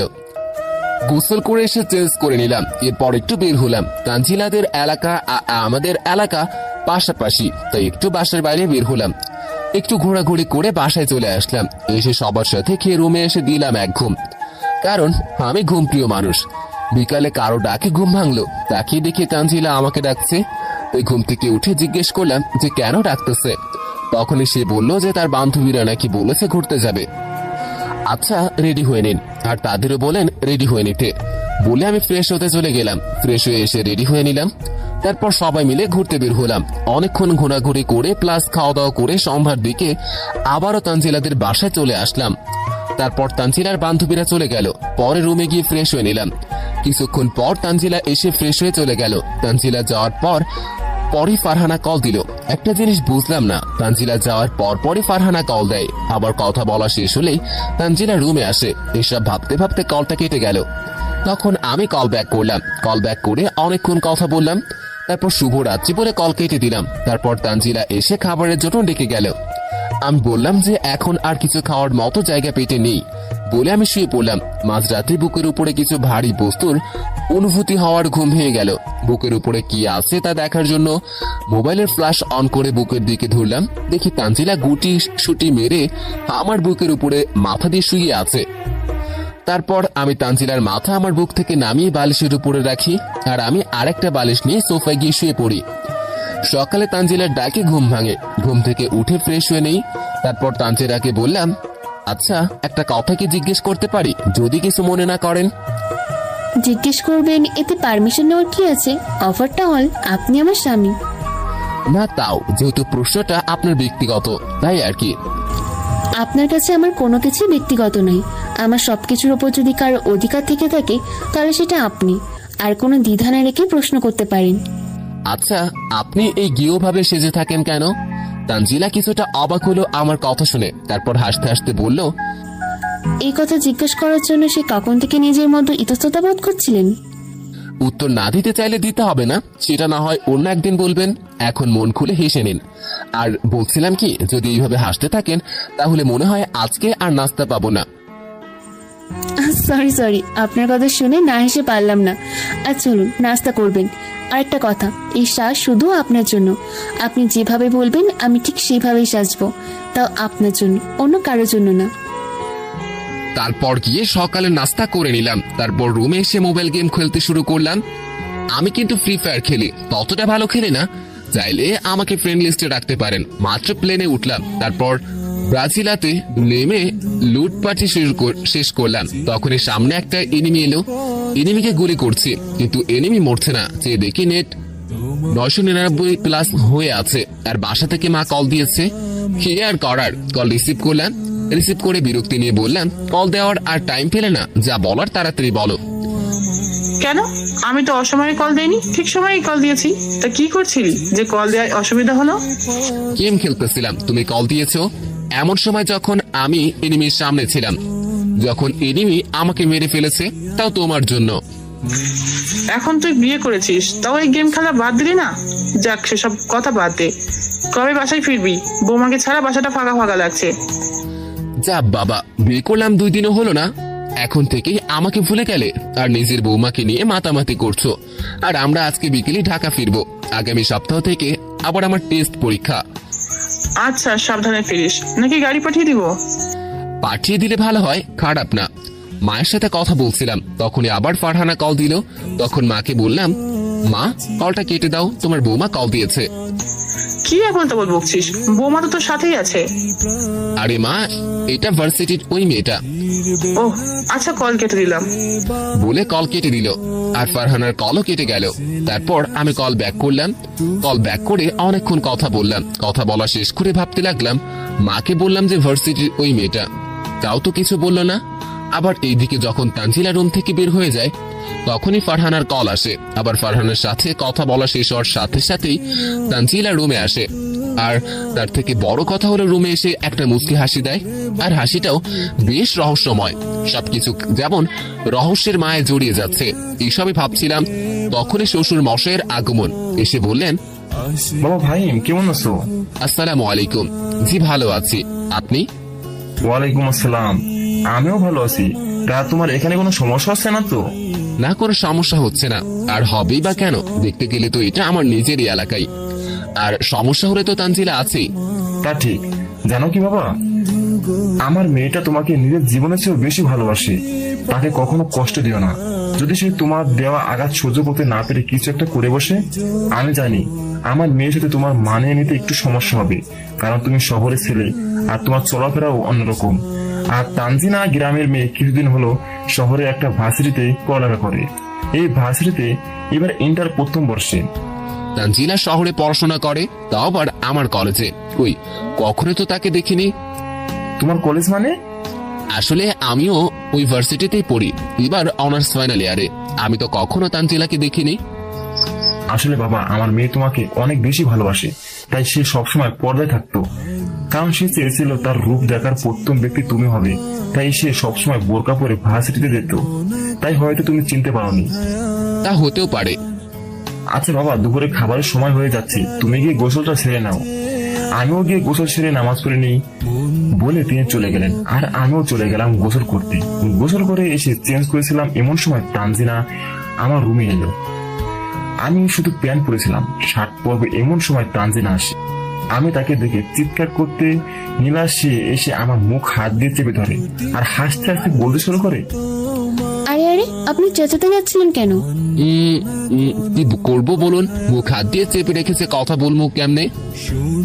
করছেন কেন? তখন ইশারায় মুখ থেকে হাত সরাতে, তখন তানজিলা সরি বলে হাত সরিয়ে নিল। তখন আমি বললাম, আপনি এইভাবে নক না করে কেন রুমে এলেন? নক করে আসলে তো দেখতে পেতাম না যে আমার বরটা এতটা লাজুক। বলে আবার হাসতে শুরু করলো। ঠিক আছে, এই দিন নয়, আরো দিন আসবে, তখন আমি আপনাকে দেখে নিব। আমাকে আপনার যেদিন মনে সেদিন দেখে নিন। আমার সবকিছুর ওপর শুধু আপনারই তো অধিকার রয়েছে। থাক এইসব কথা, গোসল করে খেয়ে নিন, বিকেলে বাসায় রওনা দিব। আজকেই চলে যাবে নাকি?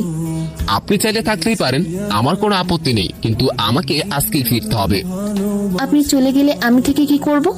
এতদিন পর আপনাকে কাছে পেয়েছি, এত সহজে তো আপনাকে ছাড়ছি না। আমি তো আপনাকে ভালোবাসি না, অন্য একজনকে ভালোবাসি।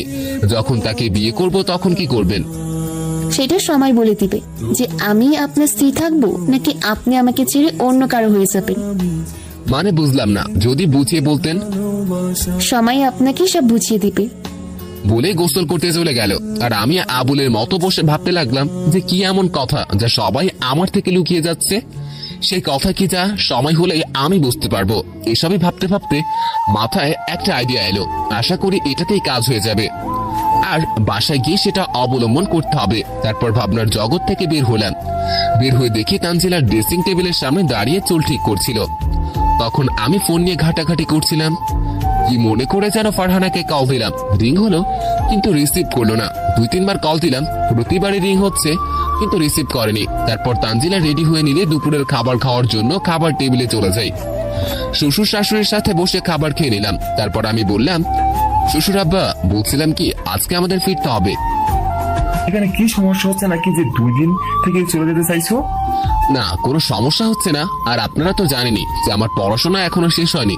আগামী সপ্তাহ থেকে টেস্ট পরীক্ষা, তাই আজই চলে যেতে হবে। আর ভার্সিটিতেও কিছু বাকি কাজ আছে। আচ্ছা তাহলে যাও, কিন্তু পরীক্ষা শেষ হলেই কিন্তু আবার আসবো। আচ্ছা, সেটা না হয় পরে দেখা যাবে। বাবা, আর একটা কথা, যতদিন তুমি ভার্সিটিতে আসো ততদিন যদি তুমি তানজিনাকে ভার্সিটিতে ড্রপ করতে, আবার ক্লাস শেষ বাসায় নিয়ে যেতে। এই বিষয়ে আপনি নিশ্চিন্ত থাকতে পারেন। আমি যদি না পারি তাহলে বাসার গাড়ি তো আছেই। এইভাবে কথা বলতে বলতে খাওয়া শেষ করলাম। পরে রুমে গিয়ে বিশ্রাম নিচ্ছিলাম, এমন সময় সিয়াম কল দিল। আমি রিসিভ করলাম। কি রে ভাবি, কি তুই তোমাদের ভুলে গেলি? আরে তোদেরকে ভুললে কি করে হবে। থাক, আর চাপা সারতে হবে না, আমরা বাসার নিচে দাঁড়িয়েছি, তাড়াতাড়ি এসে রিসিভ করে নিয়ে যা। কি, তোরা এখানে এলি আর আমাকে জানালি না? শালা, তোকে জানাতে যাবো কেন? তুই কি আমাদের আসতে বলছিস নাকি? থাক, আর বলতে হবে না, আমি আসছি, তোরা একটু দাঁড়া। বলেই আমি নিচে চলে গেলাম। গিয়ে দেখি সবাই নিচে দাঁড়িয়ে আছে। তারপর তাদের নিয়ে রুমে আসে, বসে গল্প করছিলাম।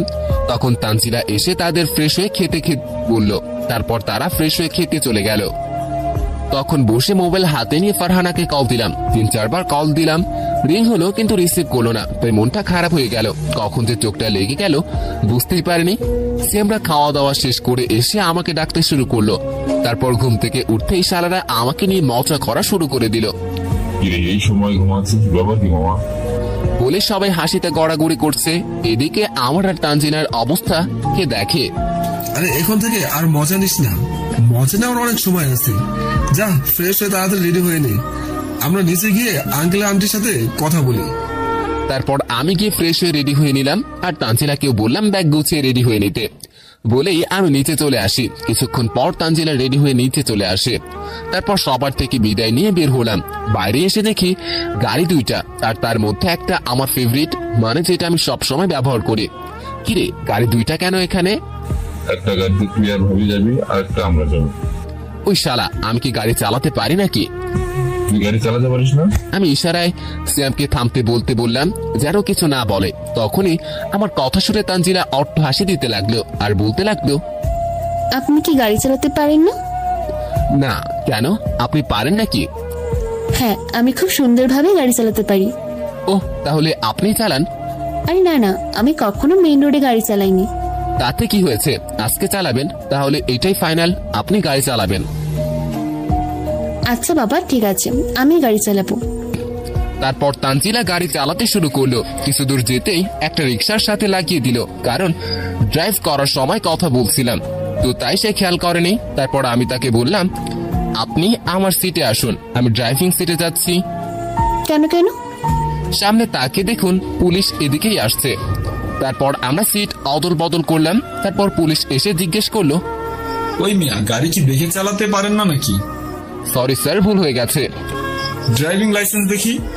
সিয়ামরা আমাদের থেকে পিছিয়ে পড়েছে, তাই এখনো এখানে এসে পৌঁছায়নি। আসলে স্যার, উনি গাড়ি চালাতে পারে না। তাহলে ইনি ড্রাইভিং সিটে বসছেন কেন? আর মেন রোডে কি গাড়ি শেখার জায়গা নাকি? সরি স্যার, ভুল হয়ে গেছে, আর হবে না। মিয়া, সরি বলে কি হবে? দেখেন রিক্সার কি অবস্থা করে রেখেছেন, তার উপর ট্রাফিক আইন ভঙ্গ করেছেন। আপনাকে থানায় যেতে হবে আমাদের সাথে। আমি কিছু বলার আগেই সিয়ামরা চলে এলো, এসে জিজ্ঞেস করলো যে কি হয়েছে। তারপর সবটা শুনে পুলিশ অফিসারকে সাইডে নিয়ে গেলে আর রিক্সা চালককে কি যেন দিল। তখন পুলিশ অফিসার আমাকে এসে বলল, সরি স্যার, আপনাদের সাথে এই ব্যবহার করার জন্য। আপনি এখন যেতে পারেন। তারপর আমরা সেখান থেকে চলে আসি। সিয়াম গাড়ি চালাচ্ছিল, আমি আর তানজিলা পিছনে বসেছিলাম। তারপর বাসায় আসতে আসতে রাত হয়ে গেল, কারণ রাস্তায় প্রচুর ট্রাফিক ছিল আর এদিকে ধুলাবালি দিয়ে শরীরের অবস্থা আরো খারাপ হয়ে আছে। তাই আগে রুমে গিয়ে তারপর বাথরুমে গিয়ে শাওয়ার নিলাম। নিচে এসে দেখি তানজিলা সবার সাথে বসে গল্প করছে। তখন আমি তাকে জিজ্ঞেস করলাম, আচ্ছা আমরা যে এত দূর থেকে জার্নি করে আসলাম, আপনি কি গিয়ে ফ্রেশ হয়েছেন? না মানে কোনো মানে টানে না, আগে গিয়ে ফ্রেশ হন, পরে এসে গল্প করবেন। তারপর তানজিলা ফ্রেশ হতে চলে গেল। তখন আপু মাকে জিজ্ঞেস করলো, শুনছো মা, তোমার ছেলে নাকি গাড়ি চালাতে পারে না। হ্যাঁ তাই তো শুনলাম, আর শোনার পরে নিজের কানকে বিশ্বাস করতে পারছি না। এই যা বলার সরাসরি বলো, ঘুরিয়ে পেঁচিয়ে কথা বলার মানে কি? তাহলে কি করবো বল? তোকে ড্রাইভিং শেখালাম এত টাকা খরচ করে, আর এখন শুনতে হচ্ছে তুই নাকি গাড়ি চালাতে পারিস না। কে বললো এই কথা তোমাকে? কে আর বলবে, আমার বৌমা ছাড়া? তার মানে তানজিলা সব বলে দিয়েছে? তানজিনা কি বলবি? কি করেছিস তুই যে এমনভাবে কথা বলছিস? না কিচ্ছু না, আমরা কথা বলছিলাম, তখনই বাবার আগমন। এসে আমাকে দেখে জিজ্ঞেস করলো, কিরে, আমাদের তো মনে হয় ভুলেই গেছিস। তখন তো বিয়েই করতে চাসনি, আর এখন বউকে পেয়ে আমাদের ভুলেই গেছিস। যদি ভুলেই যেতাম তাহলে কি আর আর বাসায় ফিরে আসতাম নাকি? এখন এসব কথা থাক, তুমি ফ্রেশ হয়ে এসো, সবাই তোমার জন্য অবশ্যই আছে। তারপর বাবা চলে গেল ফ্রেশ হতে। তখন মা আমাকে উদ্দেশ্য করে বলল, যা গিয়ে দেখ তো তানজিনা কেন এখন নিচে আসছে না। আমিও চলে গেলাম। সিঁড়ির কাছে যেতেই মোবাইলটা বেজে উঠলো। ফোনের স্ক্রিনে তাকিয়ে দেখি ফারহানা কল দিয়েছে। তখন কলটা কেটে দিলাম, কারণ আজকে সারাদিন আমি কল দিয়েছি, একবারও রিসিভ করেনি আর কল ব্যাকও করেনি, তাই কল কেটে দিয়েছি। কল কেটে ভিতরে গেলাম, গিয়ে দেখি তানজিলা মোবাইল হাতে নিয়ে বসে আছে। তখন আমি জিজ্ঞেস করলাম, আপনাকে এমন আপসেট দেখাচ্ছে কেন, কোনো সমস্যা নাকি? না তেমন কিছুই না, এক ফ্রেন্ডকে কল দিচ্ছি কিন্তু সে বারবার কেটে দিচ্ছে। ওহ, তা বয়ফ্রেন্ড নাকি? না, আমি শুধু আপনাকে ভালোবেসে এসেছি, ভালোবাসি আর সারা জীবন ভালোবেসে যাব। আপনি ভালো না বাসলেও সমস্যা নেই, আমি তো আপনাকে ভালোবাসি। আচ্ছা, মা আপনাকে নিচে যেতে বলেছেন রাতের খাবার খেয়ে নেওয়ার জন্য। আপনি খাবেন না? না, আমি এখন খাবো না। আচ্ছা ঠিক আছে। বলে তানজিলা নিচে চলে গেল। আমি খাটে বসে বসে মোবাইল টিপতেছিলাম, তখনই মনে পড়লো ফারহানার কথা, তাই তাকে কল দিলাম। কিন্তু অবাক করার বিষয় হচ্ছে যে কল দিলাম ফারহানাকে, কিন্তু কল বেজে উঠলো তানজিলার। প্রথমে মনে করেছিলাম যে হয়তো ওর ফ্রেন্ড কল দিয়েছে, তাই ফোনটা হাতে নিয়ে আমি অবাক হয়ে যাই, কারণ ফোনের স্ক্রিনে আমার নাম্বার ভাসছে। একবার আমার ফোনের দিকে তাকাচ্ছি, একবার তানজিলার ফোনের দিক স্ক্রিনে তাকাচ্ছি, আর ভাবছি আমি কি ভুল দেখতেছি নাকি। তাই শিওর হওয়ার জন্য কল রিসিভ করলাম। দেখি আমার ভয়েসে রিপিট আসে কথা বলতে। তখন রুমের দিকে কারো আসা শব্দ পাচ্ছিলাম, তাই তানজিলার ফোন আগের জায়গায় রেখে দিলাম, দিয়ে আমি বারান্দায় চলে গেলাম। রাতে ঢাকা শহর যেন এক অন্য রূপে সেজে ওঠে। রাতের শহর উপভোগ করছি আর ভাবছি যে কি করে জানা যায় এটা তানজিলা নাকি ফারহানা। তখনই মাথায় একটা বুদ্ধি এলো, আর সেটা প্রয়োগ কালকেই করতে হবে। তারপর রুমে এসে দেখলাম যে তানজিলা ফোন নিয়ে ঘাটাঘাটি করছে। আমাকে আসতে দেখে কিছু বলতে নিয়েও বলতে পারেনি। আরে ভাই, জিজ্ঞাসা করবে কিভাবে, আমি তো আমার করা কল রিসিভ করেছিলাম, আর তানজিলা আসার আগেই আমি সেটা ডিটেলস থেকে কেটে দিই, তাই কিছু বুঝতে পারেনি। তখন আমি তানজিলাকে জিজ্ঞেস করলাম, আচ্ছা একটা প্রশ্ন করার ছিল। জি করতে পারেন, এতে অনুমতি নেওয়ার কি আছে? আচ্ছা, আপনার জন্মদিন কবে? ও, আপনি এই কথা বলার জন্য এভাবে দ্বিধাবোধ করছিলেন? আরে যা জিজ্ঞেস করলাম তার উত্তর দেন। ডিসেম্বর মাসের 25 তারিখে। আজকে অক্টোবরের 6 তারিখ, তার মানে এখনো 2 মাস বাকি। হ্যাঁ, কিন্তু কেন? কারণ সেদিন আমি একটা অনেক বড় সারপ্রাইজ দিব। কি সারপ্রাইজ দিবেন? সেটা বলে দিলে কি আর সারপ্রাইজ থাকে নাকি? অনেক রাত হয়েছে, এখন শুয়ে পড়েন, কালকে আবার আমাকে ভার্সিটি যেতে হবে। তারপর শুয়ে পড়লাম। আমি সোফায় ঘুমালাম আর তানজিলা খাটে শুয়ে পড়লো। সকালে সূর্যের আলো চোখে পড়ায় ঘুম ভেঙে যায়। তারপর উঠে ফ্রেশ হয়ে নিচে এসে সকালে নাস্তা করে নিলাম। পরে ভার্সিটির জন্য বের হব, এমন সময় মা বলল, ওই এদিকে আয়। কেন, কি হলো আবার? আজকে থেকে তুই ফারহানাকে ভার্সিটি নিয়ে যাবি, আবার নিয়ে আসবি। কাকে নিয়ে আসবো বললে? কেন, তোর বউকে নিয়ে যাবি আবার নিয়ে আসবি। ও আচ্ছা, বলো তাড়াতাড়ি রেডি হয়ে নিতে, আমি বাইরে বাইক নিয়ে অপেক্ষা করতেছি। আচ্ছা, আমি ওকে বলে দিয়েছিলাম, সে এখন রেডি হইতেছে। তারপর আমি বাইরে এসে বাইক বের করলাম, বাইক বের করে পরিষ্কার করে নিলাম। অনেকদিন পড়েছিল, তাই ধুলো জমে আছে, তাই সেগুলো পরিষ্কার করে নিলাম। পরিষ্কার করা শেষ হতেই দেখলাম তানজিলা এসে গেছে, আর তাকে দেখে আমি তো পুরো হা হয়ে গেছি, কারণ যা শ্বাস সেজেছে মনে হয় আকাশ থেকে নেমে আসা কোনো পরী। এমনিতেই তানজিলা অনেক সুন্দর, তার উপর আবার আজকে সেজেছে। তখন কারোর চুটকির শব্দে ভাবনার ছেদ ঘটলো। তখন আমি বললাম, কখন নিচে এলেন? সে কখন এসেছি, আর আপনি এভাবে তাকে কি দেখছিলেন? কিছু না, তাড়াতাড়ি উঠে বসেন, দেরি হয়ে যাচ্ছে।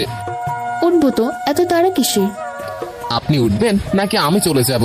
তারপর তানজিলা উঠে বসলে আমি বাইক স্টার্ট করি। রাস্তা দিয়ে যাচ্ছি আর সবাই শুধু আমাদের দিকে তাকিয়ে আছে। তাকাবেই না কেন বলেন? যেভাবে আমাকে জাপটে ধরে রাখছে মনে হয় আমাকে ছাড়লেই পড়ে যাবে। তখন আমি বললাম, কি হলো, এভাবে জড়িয়ে ধরে আছেন কেন? যদি পড়ে যাই তাহলে কি হবে? আপনি যেভাবে বাইক চালাচ্ছেন। আমি তো বাইক আস্তেই চালাইতেছি।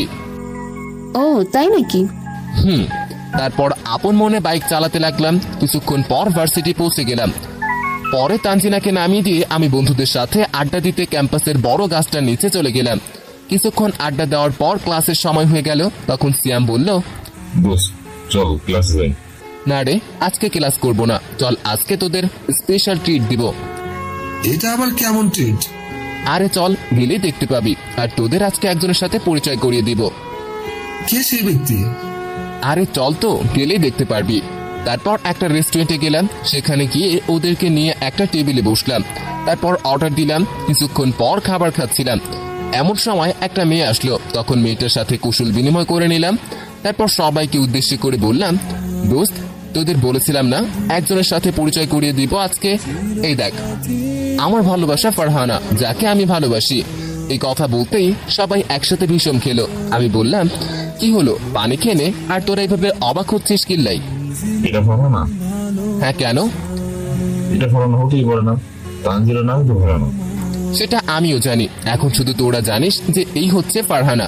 এই কথা যদি তানজিনা বা আপু জানতে পারে তাহলে তোদের কপালে আর গার্লফ্রেন্ড নাই, মনে রাখিস। তুই কিভাবে জানলি? সেটা তোদের বলতে যাব কিল্লাই। এখন শোন কি করতে হবে। যদি কথা মতো কাজ না করিস তাহলে আপুকে বলে দিব যে তোরা আমাকে সব বলে দিয়েছিস। পরে কি হতে পারে তা তো বুঝতেই পারছিস। আপু যে তোদের কি করবে তা আমি বলতে পারছি না। আর শোন, নকল কাগজটা যেন 5 তারিখেই আমার হাতে চলে আসে। আচ্ছা, তুই যা বলবি তা হবে, বাবাকে কিছু বলিস না। আচ্ছা ঠিক আছে, বলবো না। তারপর সেইখান থেকে খাওয়া দাওয়া করে আবার ভার্সিটি চলে আসলাম। এসে দেখি তানজিলা আমার জন্য অপেক্ষা করতেছে, তাই তার কাছে এগিয়ে গেলাম, সাথে মেয়েটাও। তখন তানজিলার সাথে মেয়েটার পরিচয় করিয়ে দিলাম। তানজিলাকে তার সাথে পরিচিত হওয়ার পর কেমন যেন মুখ ভার করে নিল। কি জন্য মুখ ভার করে আছে তা আমার বুঝতে বাকি রইল না। তখন আমি তানজিলাকে বললাম, আপনি রিক্সা করে চলে যান, আমি একটু ফারহানাকে নিয়ে ঘুরতে যাব। আর একটা অনুরোধ, বাসায় গিয়ে কিছুই বললেন না। আচ্ছা ঠিক আছে, বাসায় গিয়ে কাউকে কিছু বলবো না, আপনি নিশ্চিন্তে থাকতে পারেন।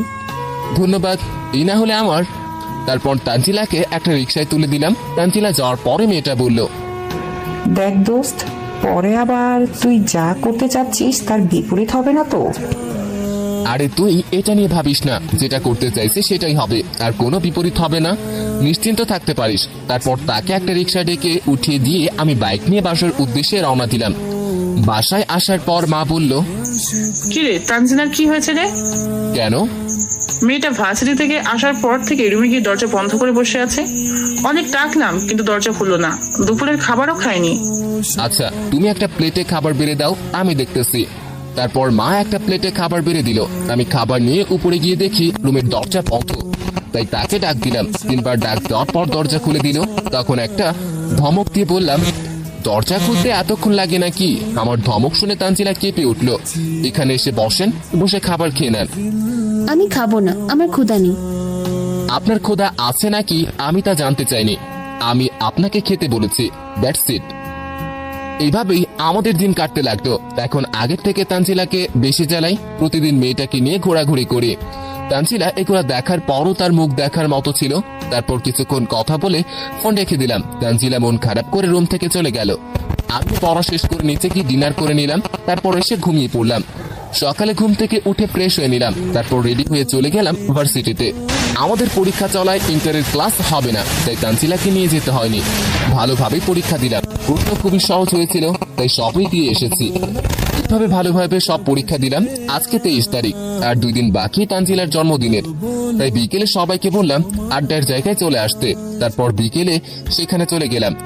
প্ল্যানে আমার ভাগ্নিকেও রাখলাম, কারণ আমি যা করতে চাইছি সেটার ফলে তানজিলা বাসা ছেড়ে চলে যেতে পারে, আর তাকে একমাত্র আমার ভাগ্নি আটকাতে পারবে। তানজিলা ওকে অনেক আদর করে, তাই সবাইকে সবার কাজ বুঝিয়ে দিলাম। তারপর বাসায় চলে এলাম, আর আসার সময় একটা খামে ডিভোর্সের কাগজ নিয়ে আসলাম। তারপর খামটা ড্রয়ারে রাখলাম। পরে ফ্রেশ হয়ে মেয়েটাকে কল দিলাম, আর কালকের প্ল্যানের ব্যাপারে বললাম। আর এই মেয়েটা হলো, থাক কালকেই বলি কে এই মেয়ে। আর আপু, মা, বাবা আর দুলাভাইকে বললাম বাসা সুন্দর করে সাজাতে, আর কালকে রাতে 7টা সুন্দর করে সাজাতে। আর এই ব্যাপারে তানজিলা যেন কিচ্ছু জানতে না পারে। তারপর সবাই একসাথে ডিনার সেরে নিলাম। তারপর দিলাম এক ঘুম। সকালে ঘুম থেকে উঠে অফিসে গেলাম। সারাদিন অফিস করে বিকালবেলা বাসায় আসলাম, ফ্রেশ হয়ে খাবার খেয়ে নিলাম। তারপর আপু আর মা তাদের কাজ শুরু করে দিল, মানে তানজিলাকে ব্যস্ত রাখার কাজ। তারপর আমরা আমাদের কাজ শেষ করলাম। পরে সবাই একসাথে ডিনার করে নিলাম। পরে আমি একটা কাজের বাহানা দিয়ে বেরিয়ে আসি, সাথে বন্ধুরাও বেরিয়ে আসে। তারপর আমরা আনতে চলে যাই। স্পেশাল ভাবে একটা কেক বেকারি থেকে বানিয়ে আনলাম। বাসায় 11টার দিকে আসলাম। তারপর সাদে গিয়ে বাকি অ্যারেঞ্জমেন্ট কমপ্লিট করলাম। ঠিক 11:55 মাকে আর আপুকে বললাম তানজিলার চোখ বেঁধে সাদে নিয়ে আসতে। তারাও সেইভাবে তানজিলাকে নিয়ে আসলো। তানজিলা অনেকবার চোখ খুলে দেখার চেষ্টা করেছিল, কিন্তু আমি দেইনি। ঠিক রাত 12টার সময় সবাই হ্যাপি বার্থডে বলে চেঁচিয়ে উঠলাম।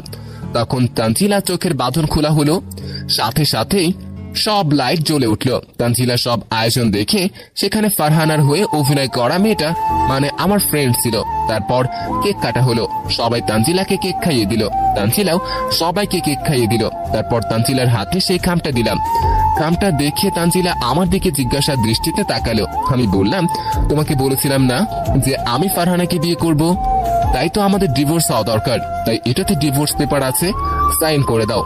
আমার কথা শুনে তানজিলা শুধু কান্না করছে, আর সবাই আমার দিকে অবাক দৃষ্টিতে তাকিয়ে আছে। কেউ কিছুই বলছে না। এখানে সবার সামনে তানজিলাও কিছু বলতে পারছে না, কারণ কেউই কিছু বলছে না। সেই বা কি বলবে? তানজিলার কান্না দেখে ফারহানা আমাকে বলল, আসুন আগে ফারহার পরিচয় দিয়ে দেই। ফারহা হচ্ছে আমার কলেজ ফ্রেন্ড। কলেজে 2 বছর আমরা একসাথে পড়েছি। পরে সে তার পরিবারের সাথে বিদেশ চলে যায়। কয়েক মাস আগে দেশে ফিরে। তারপর তার সাথে হঠাৎই দেখা হয়। বাকিটা আগেই জেনেছেন। গল্পে আসা যাক। ফাহিম, এইবার কিন্তু বেশি হয়ে যাচ্ছে। দেখ ভাবি কেমন কান্না করতেছি। আমি আবার কি করলাম? তোকে আগেই বলেছিলাম যে শুধু এমন করে ভাবিকে কষ্ট দিস না। ভাবির আসল পরিচয় যখন জানিস তখনও এমন করলি, আবার আমাকেও সাথে জড়ালি। তখন মা বলল, কি সব বলছো তোমরা? কিছুই বুঝতে পারছি না। আর তুমি কে মা? তার মানে তুই জানতি যে বোমা কলেজের সেই মেয়ে যাকে তুই ভালোবাসিস? হ্যাঁ জানতাম, আর এটাও জানি এইসব কিছুর পিছনে তোমার আর আপুর যৌথ প্ল্যান আছে। আন্টি আমাকে চিনতে পারছেন না? না তো। মা কে তুমি? আন্টি আমি ফারহা, ফাহিমের কলেজের ফ্রেন্ড, আপনার ফ্রেন্ড আয়সার মেয়ে। কি তুমি আয়সার মেয়ে?